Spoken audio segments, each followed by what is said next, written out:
Welcome to Making College Worth It, the show that examines engaged learning activities that increase the value of college experiences. In each episode, we share research from Elon University's Center for Engaged Learning and our international network of scholars. We explore engaged learning activities that recent college graduates associate with their financial and time commitment to college being worthwhile. I'm Nolan Schultheis, a second-year student at Elon University, studying psychology with an interest in law. I'm the Center for Engaged Learning's podcast producer and a legal professions scholar. And I'm Jessie Moore, director of Elon's Center for Engaged Learning and a professor of professional writing and rhetoric. In this episode, we'll explore using AI to support student learning. We'll talk to Dr. Aaron Trocki, an associate professor of mathematics at Elon University and the 2023 to 2025 CEL scholar, focusing on models of assessment and feedback outside of traditional grading assumptions and approaches. He's joined by Alyssa Collins, a second-year student majoring in math for secondary education at Elon University, where she's part of the Teaching Fellows program.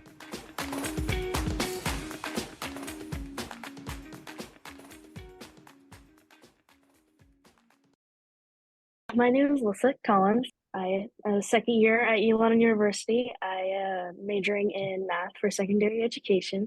I'm really interested in AI and learning more about it, participated in some focus groups about it. It's a really interesting topic of choice, especially when it comes to our education system. I'm associate professor of mathematics here at Elon University. I specialize in mathematics education. I'm the program coordinator for the secondary mathematics program. So I work with a lot of pre-service, middle grades, and high school math teachers. So I see generative AI as something that's here to stay. And I feel that it's a professional responsibility to learn how to use it in productive ways for teaching and learning in mathematics and in higher education, and for that matter, secondary education in general. So, do you think that students went into these AI assignments assuming they'd be easy because they thought they had like the crutch of the AI? Yeah, Alyssa Collins was one of the students in a Calculus 1 class that I taught in fall of 23. And in that class, I piloted what I called an artificial intelligence supported assessment. It was basically a writing project in which the students used generative AI, ChatGPT, to explore and learn about concept and application in calculus. And then students gave me feedback in the form of a survey, and then also participated in a focus group about their experiences with generative AI in general and for learning in mathematics. So with that being said, maybe Alyssa, can you scroll back in your memory to fall of 2023, right? And then maybe recall what you did in that assignment, and I can maybe jump in and talk about some of the expectations or my thoughts in how I designed it and what I wanted students to experience, especially with the generative AI use from that. But Alyssa, maybe give us your take on it and maybe what you remember about that particular assignment. Yeah, so it was different from more typical projects that you do in a typical math class. It wasn't just like a textbook. We were actually creating something, having a conversation with AI, which I think is really cool because as a student, you're able to talk to AI and ask questions without fear of being shut down or that feeling that you're not good enough at it. It really helped with creativity because the assignments you could take anywhere with AI. I think one of them was about we had to create a lesson. I think that's what it was. Like as you were teaching a student, you were writing an email to like a student or a friend about the topic that we were learning in class. And that really helped with the understanding of it more than most assignments because you actually have to break down, you have to know what you're communicating. And I feel like that helped me a whole lot in that class with understanding of the concepts. Yeah, thank you, Alyssa. And let me just maybe add some more prompts that can give Alyssa something to expound upon. So that assignment, Alyssa, and I had to remind myself as well, like just now, but with that particular assignment, we looked at how calculus can be used for optimization problems. So I think one of the big takeaways was that students named a particular area of interest. So something like, I don't know, marketing, soccer, right? Motion pictures. And then they use generative AI to see how that technology can produce examples of how calculus is applied in that particular area. And I'll give you one of my takeaways was a big like aha or wow moment that generative AI produced 20 something different examples based on my analysis of student submissions of how calculus is applied in different ways. And I thought back on when I've taught this topic in previous semesters, and I usually only give maybe 2 to 5 different areas where this calculus application takes place. And so generative AI took, my count of 2 to 5 and upped it to 20 something different applications. So I think in that way, we made the mathematics more relevant to individual student interest. Now, Alyssa, I don't remember exactly what you looked up for that, but if you recall what you did, it would be amazing if you can maybe tell us a little bit about your area of interest you picked for that assignment, or maybe just something else you remember about your work there beyond what you already gave. I believe I did something along the lines of making a lesson plan, I believe it was, but it was really cool because I felt that I was interested in it, so it made me more excited to actually get it done. I know when it comes to math, it becomes really hard to become motivated to do some assignments, especially if you have lost a little bit of confidence in it over the years. But this assignment, it really like sparked that interest because I'm focusing on something that I actually enjoy. And I feel like that was reoccurring theme throughout some of my peers in that class. I love hearing that it boosted your confidence and also re-engaged your interest. That I think is something we don't typically think of AI as a potential benefit for. I will quickly say that for our listeners who are interested, Aaron has been writing blog posts about this project for the Center for Engaged Learning website. And so in our show notes, we'll link to a couple of those blogs so folks can read more. But I love the specific examples that you've offered, and I think they'll offer a nice context for some of the additional questions that we have for you all today. One of which is I want to go back to part of Nolan's question and just hear from both of you. Aaron, how did you think students were going to respond to this? And Alyssa, did you think that this was going to make things easier? Did you have hesitations? What was your initial reaction, if you can remember, to being asked to work with AI? My, I guess, thinking going in was, I'm not sure how students are going to react. I was unaware of to what degree students use generative AI in their academics before piloting some assignments, some assessments with them.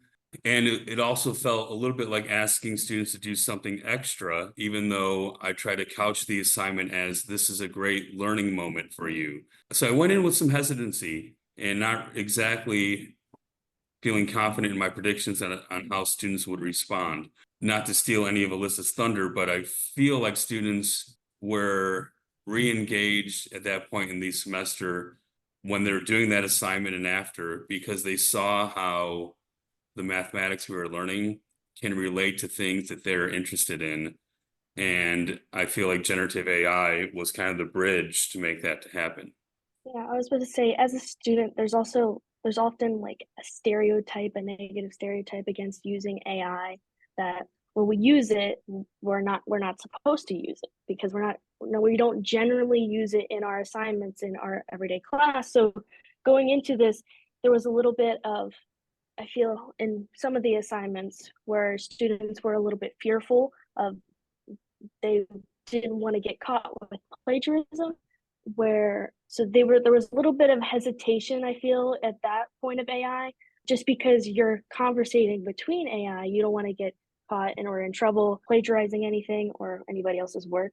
But I feel that generally students were very open to the assignment just because it's something new that we've haven't really experienced. And as Dr. Trocki was saying, re-engaging that area of interest and really pushing forward with that as the lead. That's awesome to hear. And I think that's actually a great lead into a question that Nolan has for you as well. Yeah, and before I asked that question, I just wanted to say something that I found interesting based on what I heard from you, Alyssa, is that there's kind of a no fear of a stupid question when you use the AI. And I think that's great for students in particular because whenever you're trying to learn something new, of course, you have a million questions and you're sitting there sometimes in class thinking, I don't know, maybe someone else will ask this question and then they never do. So you're kind of left just wondering, well, I probably should have asked that question. But now with the access to things like AI just being so much more prevalent, I think it kind of makes the barrier to asking questions and learning a little less of a barrier. Based on your experiences, do you think the addition of ChatGPT is okay if that means it seems the students understand the material better, or do the benefits not outweigh the cons? Say for students in particular, I feel like there has to be a balance. You can't fully always use AI to ask everything you want to do. But if you're using AI to understand, not to just get an answer, to understand a problem and have that communication with AI to grasp a concept, like repeatedly asking those questions that you're more fearful to ask in class, I feel like that is an extremely good benefit, like a tutor almost.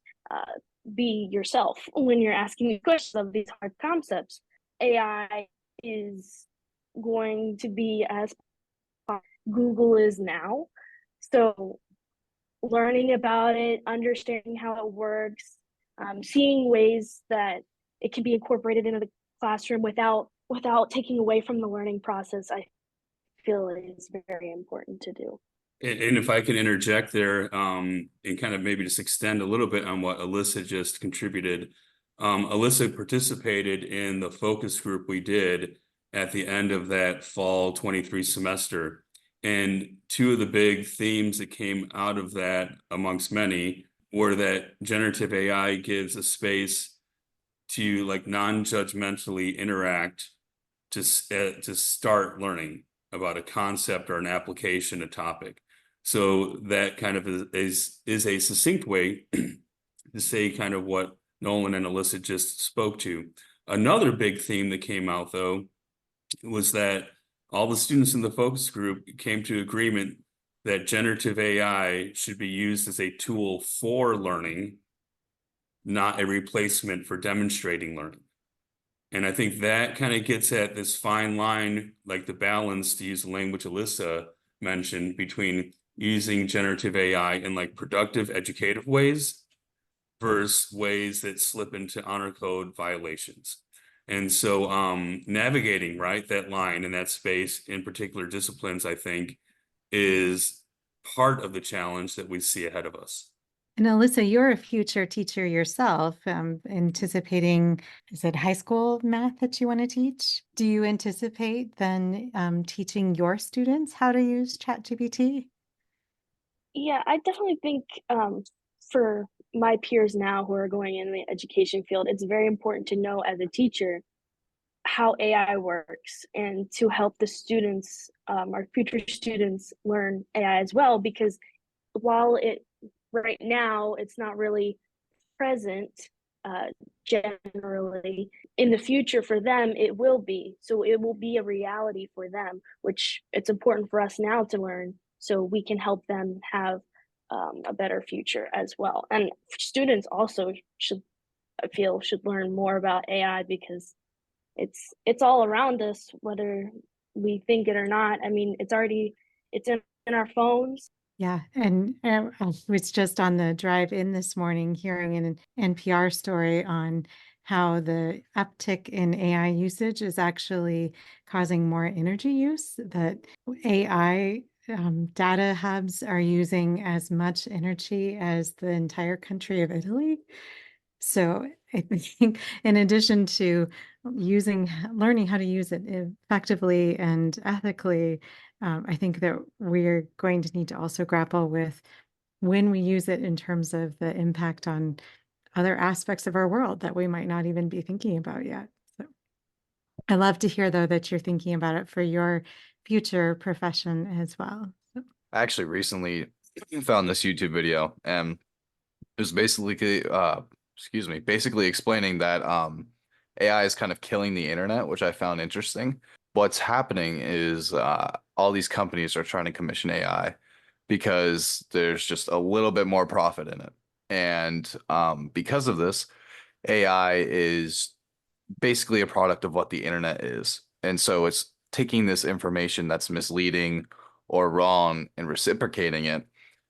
And I think that's just kind of another interesting aspect of the AI is that it's so helpful and at the same time it's so detrimental. It actually contributes to what people know as the dead internet theory, which is these accounts set up on multiple social media platforms in order to exclusively make money or gather engagement on the posts. And then other AI are commenting on the post and interacting with it. So it's just an endless cycle of the AI interacting with itself. And I just find that really interesting and also kind of scary because, you know, coming from someone who I would say grew up in the perfect age of technology, started out without it, and then was slowly introduced to it as, you know, the time went on. I I always regarded the internet as, you know, pretty much fact. I learned over the years that, you know, there's some false information, but most of what you're looking for is verifiable. And now that doesn't seem to be the case. I mean, you use a Google search and it'll just pull from anywhere. I mean, it'll even pull Reddit answers that random people have made, and they're just wildly inaccurate as to what the situation is referring to. And we have AI that's also learning off of that data. And so another reason to be cautious. Yeah, just to talk a little bit about your points that you were mentioning.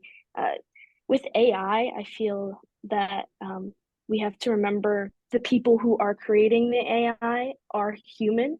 So AI, we don't have an AI yet that can think of the objective before the programmer can give that objective. So there is some errors with it, and we saw in our class when we were doing some of the assignments and during the focus group that it didn't get all the math problems correct. So there's still some error. It's still growing and stuff like that. But I was talking with my mom about this because she was around when Google first, the internet was all coming around. She said she has the same feeling that the internet is sort of like AI, as it has this good to it, but it also has this very bad path that it could go down. So I think it's important that we start learning those boundaries and trying to set up those guardrails of between the good and the bad, because the internet is definitely a scary place that it's become, but it can also do good as well. So there's kind of like a blurry line between the two. So your input actually kind of started to answer my next question, which was what advice would you give to students who are listening to the podcast? I would say definitely when you're asking AI a question or a fact or something from like a statistic, double check that. Just like you do the internet, just like you do with scholarly sources, you want to double check everything that you are doing so that what you know and what you're learning is true. Like I feel like that is generally a good thing the students should practice with, because you don't want to be wrong. So you want to make sure that what you're looking at and what you're getting back from the AI is true, because programmers, they're human. They can be biased. They can put in stats that aren't necessarily true. So it's important to double check that. And if I can just extend on what Alyssa contributed there. In spring semester, I gave an assignment out where students use ChatGPT, and part of the assessment had them complete like a brand new math problem. And in my directions, I was explicit to not use ChatGPT to do the math problem. But I suspected that some students just probably popped it in to maybe a side conversation with ChatGPT to see what happened, and it gave the wrong answer. And so that reminded me of one of the themes that came out of the focus group that Alyssa participated in. And the way I summarized it was use generative AI output critically and always assess its accuracy. And then going back to that spring assignment, I asked students about, how useful was generative AI in the mathematics. And the general consensus was it was useful in helping them learn the mathematics, but they did the final checking themselves. When I asked them how useful was generative AI for the writing portion, the responses were much more positive, because I think in the writing portion, you have a more subjective element, whereas in the mathematics portion, especially in the final answer, it's obviously objective. So kind of a neat thing where like disciplinary specific nature of the knowledge almost dictates how useful or in what ways generative AI is useful. I was gonna say it can give you the steps to solve a math problem, but the calculation part of it, it gets a little lost in translation. Coming from someone who's played with the AI a little bit, especially with the ChatGPT created AIs by other community members, the writing, the writing is really where I feel like it gets scary, because people have made these bots now to check their bots. Like it's going so much deeper than I thought it would. And that's kind of like the part where I'm like, I don't really, I almost feel as someone who, tries on their writing. Like I do try to genuinely get a point across whenever I write. It's not just for the sake of the assignment. I feel actually using AI almost takes more work than just using my own brain and trying to think out how to write. Because there's too much work that goes into getting it to say what you have in your head perfectly, as opposed to you just saying what you have in your head and trying to coherently write it. As the writing professor in the mix, I would say that I do appreciate your caution and how you use it for that. And one of the things that we're finding in research and writing studies is that it can be really helpful for invention or brainstorming. And it can also be helpful for checking for errors that sometimes occur in your writing that you want an extra set of virtual eyes to look for. And then the other space that it's been kind of fun to see what it comes up with is using it to help generate titles for things. They aren't always perfect, but at least gives you more to play with and choose from as you're trying to figure out what titles might capture the work that you've personally done in a written text. But I appreciate the caution and how you're using it. And I think that that's a theme throughout this conversation is an interest in using it, but using it selectively, using it ethically, and figuring out how to use it effectively to support learning rather than to supplement learning activities. I think we have maybe two more questions for you. One is thinking about the other part of our listener audience. What are a few of the things that colleges and specifically their faculty and staff can do to help students navigate when and how to use AI? I would definitely say learning more about it, because a lot of the times there's a disconnect between professors and students about, because it's all around us. If you think about it, I mean, the AI is even in Word.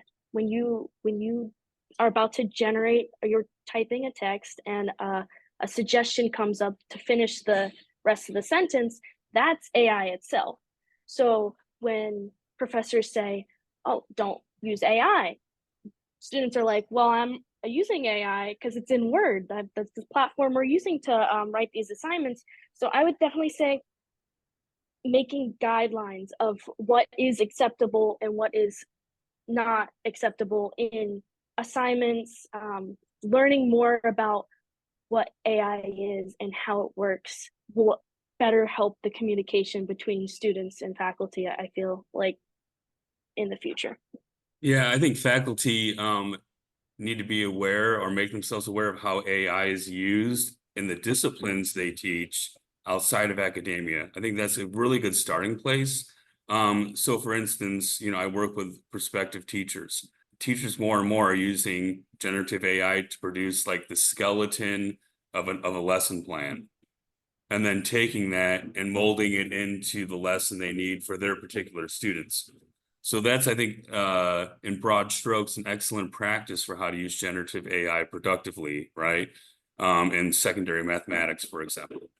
But unless people who prepare teachers in mathematics know about that use and talk to practicing teachers, they're not going to know how to prepare upcoming teachers, right, for the demands of using that technology. So I think learn how the technology of generative AI is being used in the fields in which you teach, and then have an open conversation with your students about it, like typically at the beginning of a semester, right? And maybe be open and willing to learn as you go, right? Because certain assessments, certain assignments are going to use maybe generative AI in an excellent way to support student learning.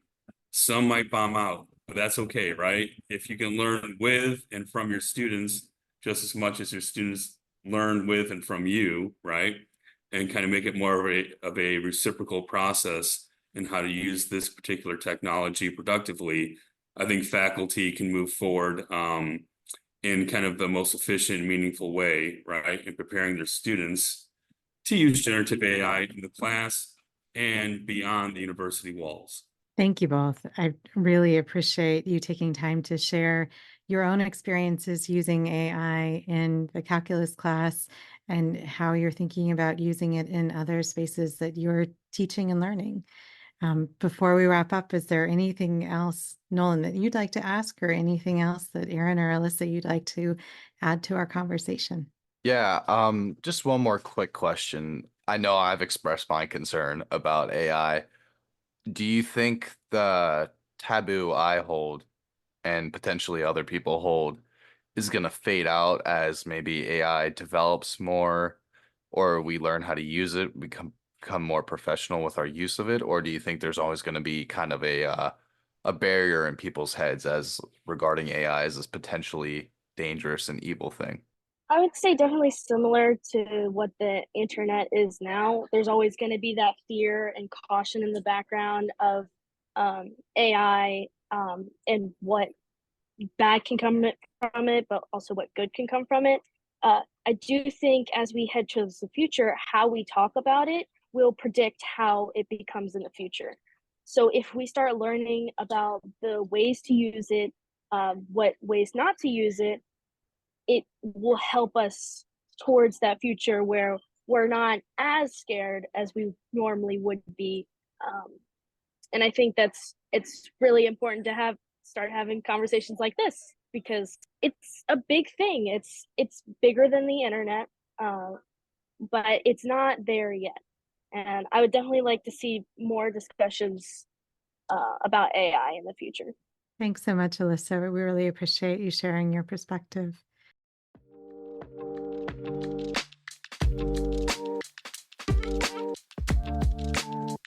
So, what stood out to you in this conversation?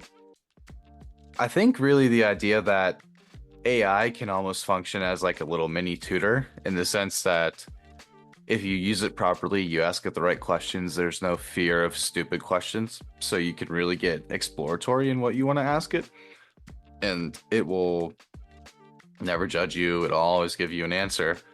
And even sometimes the AI can take what you're asking it and suggest an answer, or suggest like a next question, which I found interesting. Related to that, I really appreciate the reminder that AI can support learning without replacing the mental activity of actually doing the learning. So it's not taking over the activity of learning from the student, but it can help them process difficult information or test their understanding. And I think that that's a really helpful take on how we're thinking about AI. Other things that caught your attention in the conversation?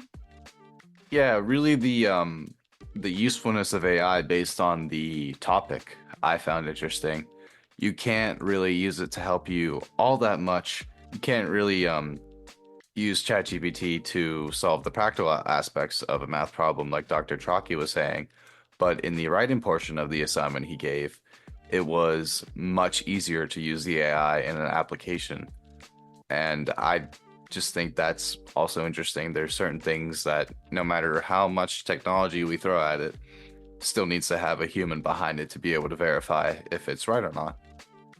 And as Alyssa reminded us, there are humans who are programming the AI. And so it is still a human element at this point.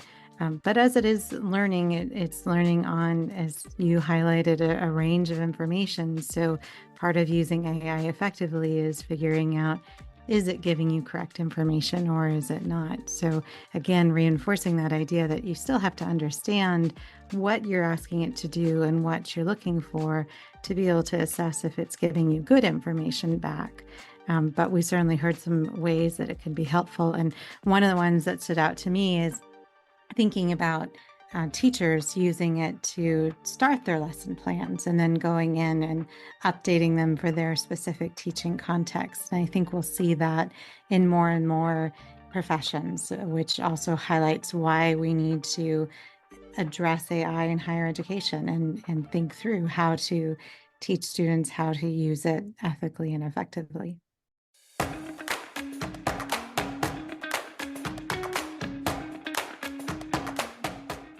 Once again, I'm Jessie Moore. And I'm Nolan Schultheis. Thank you for joining us for Making College Worth It from Elon University's Center for Engaged Learning. To learn more about using AI in assessments of student learning, see our show notes at www.centerforengagedlearning.org. Subscribe to our show wherever you listen to podcasts for more strategies on making college worth it.